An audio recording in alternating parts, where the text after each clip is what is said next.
हर एक शब्द से झोंके गजल के आते हैं। सुहानी शाम है चलिए टहल के आते हैं। इस पूरे इलाके ने, सिर्फ यहाँ के नहीं बल्कि पूरे बिहार में जिस शायर को बेपनाह मोहब्बतों से सुना जाता है, मैं अली जनाब अपूर्व विक्रम शाह से गुजारिश करने जा रहा हूँ। इनके बाद अदनान भाई होंगे और ये मुशायरे का इख्तिताम होगा। अपूर्व विक्रम शाह जिनकी जबान में इस मुल्क हिंदुस्तान की संस्कृति, यहाँ की गंगा जमनी तहजीब और सूफियों संतों के इस मुल्क की जो पाकीज़गी है वो अपूर्व विक्रम शाह की जबान में आपको मिलेगी। जोरदार तालियों से इजाजत दीजिए अपूर्व विक्रम शाह को। माँ सरस्वती को नमन करता हूँ। अमर कवि चंद्रवरदाई, रामधारी सिंह दिनकर और दुष्यंत कुमार की परंपरा की ओर से इसका आवाज जहां से भी हो थोड़ा सा बढ़ा दीजिएगा और जल्दी जल्दी हम अपना काम निपटाते हैं। चंद्रवरदाई, दिनकर और दुष्यंत कुमार की परंपरा की ओर से मैं ढाका की इस सरजमीन को सलाम पेश कर रहा हूं, स्वीकार करें। मैं वहां बैठा था और काफी देर से जैसे जैसे एक एक शायर आते गए, अपना कलाम पढ़ के जाते रहे, लोगों ने नाज़िम मुशायरा को पीछे से ढकेलना शुरू कर दिया। मैंने ऐसा नहीं किया क्योंकि अब मैं जानता हूं मेरे सामने शामाइन उतने ही हैं जितने जदयू के पास विधायक हैं, लेकिन बिहार वालों, ये बिहार का तेवर है, मुख्यमंत्री मैं ही बनूंगा। वाह वाह वाह, बहुत मैं दो पंक्तियों से अपनी बात, और इन दो पंक्तियों पर आपने लैला बनती हुई देखी है, आपने यहाँ कौम का ईमान बनते हुए देखा है, लेकिन आपके और हमारे पुरखों ने क्या बनाया? 200-250 साल का जो संघर्ष है, जिसके बाद हमने 28 राज्य, 8 केंद्रीय शासित प्रदेश, 3000 जातियां, 35,000 उपजातियां और 650 कबीलों का यह मुल्क तैयार किया। ये ऐसे ही नहीं बना था। तारीख गवाही देगी इस लाल हकीकत की, खनक खनक पे तलवारों की रणगान बनाया है। वाह वाह वाह वाह वाह, तारीख गवाही देगी इस लाल हकीकत की, खनक खनक पे तलवारों की रणगान बनाया है। और खोद कर नाखून से गुलाम धरा को हमने बलिदानों की बुनियाद पे हिंदुस्तान बनाया। बहुत खूब, बहुत खूब, वाह वाह वाह वाह वाह। खोद कर नाखून से गुलाम धरा को हमने बलिदानों की बुनियाद पे हिंदुस्तान बनाया है। और मैं जिस हिंदुस्तान की बात कर रहा हूं, आपका तो नहीं पता, लेकिन मैं जिस हिंदुस्तान की बात कर रहा हूं वो हिंदुस्तान है जहां अकबर की सेना का सेनापति नेतृत्व राजा मान सिंह के हाथों में होता है और महाराणा प्रताप की सेना का सेनापति नेतृत्व हाकिम खान निभाते हैं। तो मैं उनको शब्द चढ़ाता हूं, हिंद जिनकी जान था, नाम हिंदुस्तानी जिनका मजहब हिंदुस्तान था। रक्त से रंगते थे धरती को अरियों की ललकार पर, जय हिंद का नारा सदा लिखा था जेलों की दीवार पर, और बदन पे बंधी थी बेड़ियां, दिल मगर आजाद था, और रक्त के अंतिम कतरे में भी भारत जिंदाबाद। वाह वाह वाह वाह वाह, जिंदाबाद। रक्त के अंतिम कतरे में भी भारत जिंदाबाद था। उसके बावजूद कहा जाता है कि 14 अगस्त मध्य रात्रि 2 दस्तावेजों पर दस्तखत हुए और आजादी हमारी झोली में आ गई। माफ कीजिएगा, ऐसा नहीं हुआ था। अपने इतिहास को याद कीजिए, कतरा कतरा खून दिया था, दी जवानी जुनून दिया था, खड़े अंग्रेज माने नहीं तो गोलियों से भून दिया था। गोरियों के गाल नहीं थे ना आवाज वजीरों की, खनखनाहट गूंजती थी सेल्यूलर में जंजीरों की। राजनीति से मिली नहीं है, नहीं खरीदी पैसों से, सौदा लहू के मोल हुआ था भगत सिंह जैसों से। और माओ ने गोली खाई थी, बेटे लटके फंदों पर, आजादी की डोली उठी है कुर्बानी के कंधों पर। वाह वाह, बहुत खूब, जिंदाबाद। आजादी की डोली उठी है कुर्बानी के कंधों पर, लेकिन उन कुर्बानों के लिए हमने किया क्या सर? जिन सीनों ने ये ना पूछा गोली का अंजाम क्या है, क्या? राम क्या, रहीम क्या, हिंदुत्व क्या, इस्लाम क्या है। सपना केवल एक देखा, मुस्कुराता सा परिवेश दिखे, वो देख सके ना इसे मगर आजाद भारत देश दिखे। अरे जिस बिस्मिल की गजल ने तिरंगा ख्वाब दिखाया है, उस बिस्मिल की बहन से हमने बर्तन तक मजवाया है। वाह वाह वाह वाह। और बिहार की जमीन पर सच्चाई को एक दस्तक दे रहा हूं, और मुझे डरे सहमे हुए लोगों की तालियों की आवश्यकता भी नहीं है। जो मंदिर रखने लायक थी, राम प्रसाद बिस्मिल की बहन, जो मंदिर रखने लायक थी, वो देवी रखी पनघट पर, और चुन चुन गुंडे भेजे हमने लोकसभा की चौखट पर। और ये सिर्फ हवा में कहने वाली बातें नहीं हैं। वर्तमान संसद में 12 सांसद वो बैठते हैं जिन पर माफिया सरगना होने के आरोप दर्ज हैं। 7 सांसद वो बैठते हैं जिन पर लूट, अपहरण और बलात्कार के मुकदमे चल रहे हैं, और शर्म से नजरें झुक जाएंगी आपकी। 2 सांसद वो बैठते हैं जिन पर दुकान से सामान चोरी करने के केस चल रहे हैं। वाह वाह, क्या बात। हम लोकतंत्र की महानता की बात कर रहे हैं साहब, और संसद की लोकसभा में खड़े होकर किसी एक कौम को आज गाली दे दी जाती है। हम सब ने वो शर्मनाक मंजर अपने टेलीविजन स्क्रीन पर देखा है। उसके बाद ईमान मजमे वालों, आपके समक्ष केवल एक बात कहना चाहता हूं। मैंने आजादी के इतिहास को पढ़ा है, गाया है, सुनाया है। एक पन्ना आता है जब 85 साल के बहादुर शाह जफर रंगून में नजरबंद थे। अंग्रेजों के एक चापलूस ने उनके नाम 2 पंक्तियां लिखी और जफर को सुनाई। कहा, दम दमे में दम नहीं है, खैर मांगो जान की। ऐ जफर झुकने लगी शमशीर हिंदुस्तान की। क्या उस बूढ़े शेर ने एक कील उठाई और जेल की दीवारों पर उन 2 पंक्तियों के साथ 2 पंक्तियां और शुमार की, जो एक हिंदू मां के बेटे के लिए मुसलमान भाइयों के ईमान का प्रमाण है।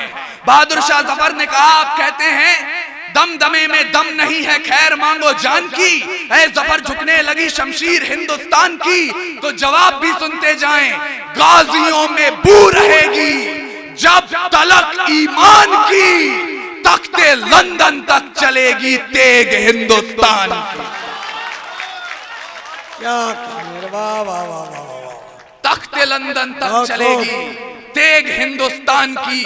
और हिंदुस्तान वो देश है जहां मुसलमानों की पहचान अजमल कसाब से नहीं होती, जो ताज होटल में घुसकर 166 लोगों को मौत के घाट उतार दे। इस मुल्क में मुसलमानों की पहचान होती है तो कब्रिस्तान के उन खुददार रखवालों से, जो बंबई कब्रिस्तान के बाहर खड़े हो गए और कहे मर जाएंगे लेकिन इस नापाक जिस्म को अपने कब्रिस्तान में दफन नहीं होने देंगे। सलाम करता हूं आपकी कौम को। और मुझे ये कहने में ना कोई संकोच है ना कोई डर है कि जो हिंदुस्तान के टुकड़े होने की बात पर इंशाअल्लाह बोल सकता है, मैं उसे मुसलमान मानने को तैयार भी नहीं। वाह वाह वाह। और मैं आपके सामने बोल पा रहा हूं, यह आपके और हमारे भाईचारे का सबूत है। या बदचलन हवाओं का रुख मोड़ देंगे हम, या खुद को वाणी पुत्र कहना छोड़ देंगे हम। और सच लिखने में जिस दिन भी कांप गई कलम, कागज को फाड़ देंगे, कलम तोड़ देंगे हम। क्या बात है, वाह। मैं बचपन से सुनते आया हूं। समय की से कितना वक्त है सर मेरे पास? समय की अपनी सीमाएं हैं और मैं अपनी हदों को जानता हूं। इसलिए जाने से पहले आपने अब तक काव्य पाठ सुन लिया है, और वीर रस का इकलौता हिंदी कवि हूं मैं इस मंच पर। आपने काव्य पाठ सुन लिया है, कर्तव्य पाठ करने का अवसर मुझे दे दीजिए। और कर्तव्य पाठ इसलिए करना चाहता हूं क्योंकि सच्चाई इस मंच के लिए बहुत आवश्यक है। यहाँ नेतागण बैठे थे, चले गए हैं, होते तो उनके समक्ष भी बोलता। 4 पंक्तियां पुनः सच्चाई के दरवाजे पर दस्तक दे रहा हूं, और दरवाजा कितनी गर्मजोशी से आप खोलते हैं। मुझे एहसास कराइए कि एक बिहारी सचमुच 100 पर भारी होता है, क्योंकि विधानसभा का प्रांगण हमको बेनूर दिखाई देता है। बिहार विधानसभा का प्रांगण हमको बेनूर दिखाई देता है। विकास पुरुष भी सत्ता मद में चूर दिखाई देता। क्या कहने, वाह वाह वाह वाह वाह वाह वाह वाह। अगर ये मंच सच्चाई नहीं बोलेगा तो कौन बोलेगा? बेशक। विधानसभा का प्रांगण हमको बेनूर दिखाई देता है, विकास पुरुष भी सत्ता मद में चूर दिखाई देता है। अरे बिहार का तो मुस्तकबिल मजबूर दिखाई देता है और हर कोयला राजनीति में कोहिनूर दिखाई देता आहा, अरे वाह वाह वाह वाह। हर कोयला राजनीति में कोहिनूर दिखाई देता है। लेकिन आप विचारिए आखिर क्या कारण है कि पिछले 900 वर्षों में शक, हूण, तुर्क, तातार, कुषाण, यवन, चंगेज, पठान, मंगोल, मुगल, डच, फ्रांसीसी, पुर्तगाली और अंग्रेज आकर चले गए, हिंदुस्तान अभी भी जिंदा है। कारण नहीं, इसकी आप दिल से अरे कोई बात, आपका ये स्वीकार कर लिया, बस दिल से दिल की मोहब्बतें मिलती हैं तो शायद हम प्रदेश को बदलने का काम। वाह वाह वाह वाह। मैं अंतिम पंक्तियां सीधे सीधे आप तक पहुंचा रहा हूं क्योंकि इस मुल्क को आज जिस बात की आवश्यकता है, शायद समय की सीमाएं खत्म हो जाएं, वो बात ना कह पाऊं आपसे, लेकिन पहली उंगली मैं अपनी तरफ उठाना चाहता हूं। और संकल्प लीजिए, यहाँ जो लोग इश्क मोहब्बत के तरानों पर कूद कूद कर अपनी वाह और अपनी दाद दे रहे थे, चचा आप लोग भी जितने उत्सुकता के साथ सुन रहे थे, उसी उत्सुकता को आमंत्रित कर रहा हूं क्योंकि खुदा ने अगर दिल में इबादत के लिए इश्क दिया है तो रगों में इंकलाब के लिए खून भी दिया है। उस खून की हरारत को मत भूलिएगा। रावण नहीं हम पलने देंगे साधुओं के वेश में, चाहे आसाराम हो या राम रहीम।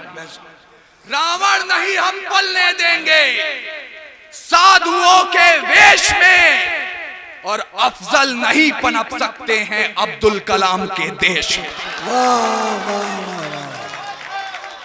बेशक बेशक। रावण नहीं हम पलने देंगे साधुओं के वेश में, और अफजल नहीं पनप सकते हैं अब्दुल कलाम के देश में। अरे फौलादी हिंदुस्तान है ये, दुर्योधन की जांग नहीं और भगत सिंह की मिट्टी पर खालिस्तान की मांग नहीं।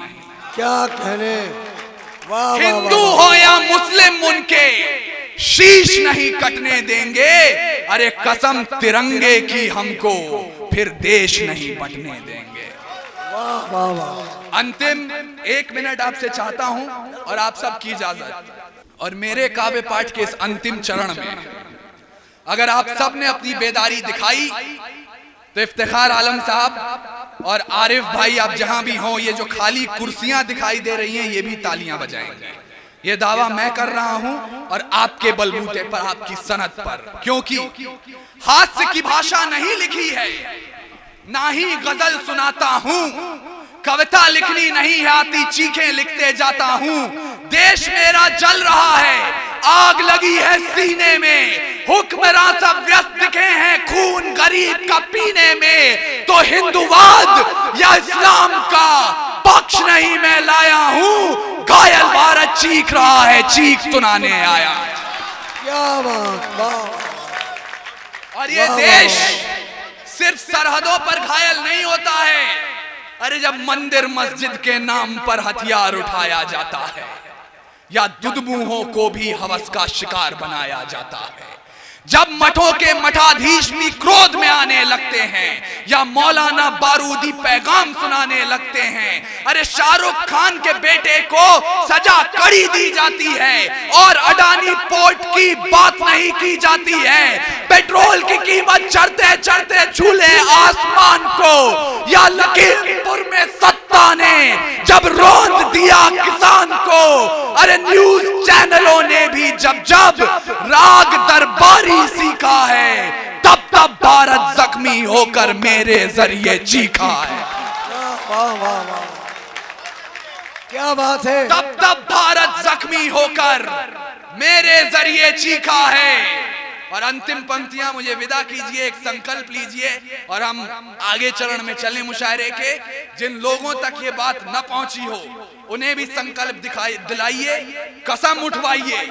आज हमने कौम की नुमाइंदगी की बात की, आज हमने हिंदू मुसलमान एक करने की बात की, मोहब्बत की बात की, माँ की बात की, लेकिन मादरे वतन को मत भूलिए, भारत माता को मत भूलिए। प्रीत की जो शीत गिरे गीत प्रेम के गाऊंगा, मौसम हो जो हंसने का बारंबार हंसाऊंगा। जुल्फ लिखूंगा कजरा रे और चाल ढाल मधुमास लिखूंगा, धड़कन किसी के नाम सदा और यौवन का एहसास लिखूंगा।